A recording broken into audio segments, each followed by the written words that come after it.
Hey, so I'm starting a new business and I'm here to talk about it a little bit. I'm going to offer client rep and construction management for small scale renovation projects. And, a lot of people start that project, an idea for renovating their kitchen or renovating their bathroom, doing an upgrade to their house, and it's very exciting. And they're looking forward to hiring the architect and coming up with the design and hiring a contractor and hoping it all goes well.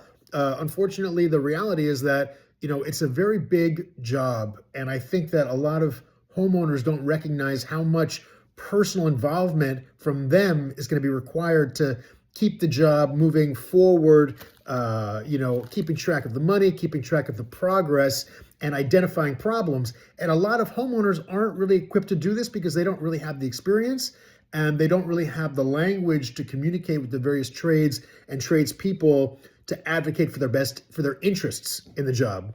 In commercial construction, you have this oftentimes construction manager to coordinate all the people because it is such a big job. But in residential projects, it's not as common. And you hire an architect because you like their designs, you like their aesthetic sensibilities, you've seen some of their previous work, and they set out to work on your project and creating the design intent for the job.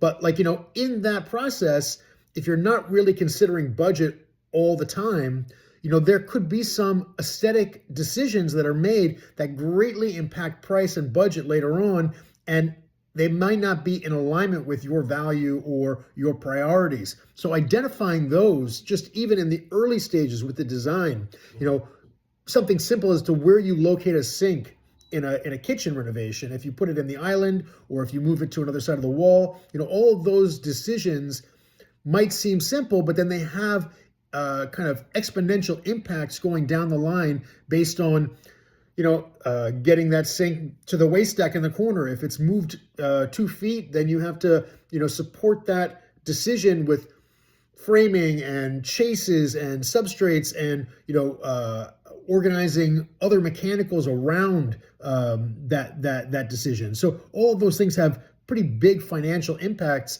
and identifying those things early on in the design phase can sort of save money and chip away at ballooning costs. They say that like 80% of renovation jobs in the U.S. go 30 to 40% over budget, which just means that there's a lot of things working against the job to have it go smoothly.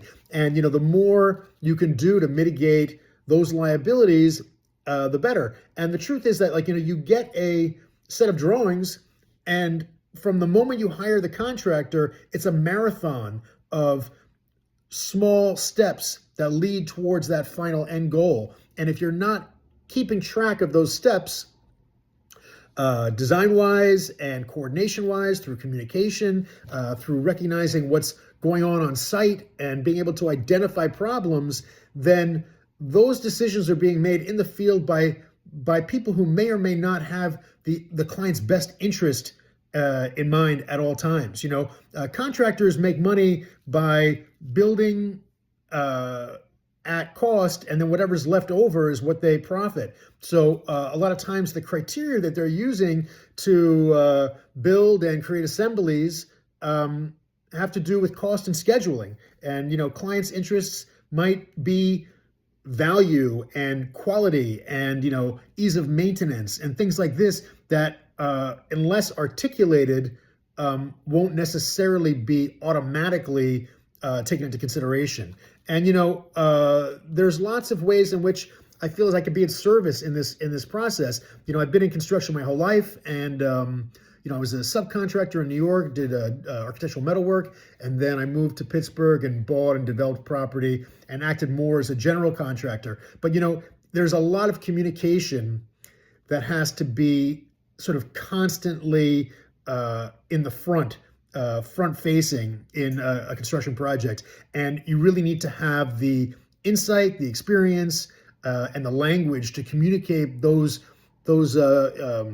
interests into the process. So this is where I'm at. This is what I'm working on. There's a lot of new tools to manage construction sites remotely. I'm in Pittsburgh. I can offer remote services, or depending on where the project is, I can also be on site in person. I'm gonna post some other videos later on that talk about other more specific things like scope and budget and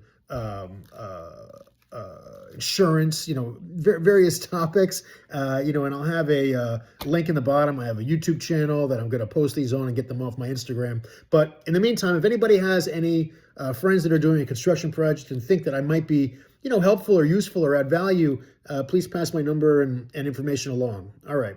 Stay tuned. Thanks.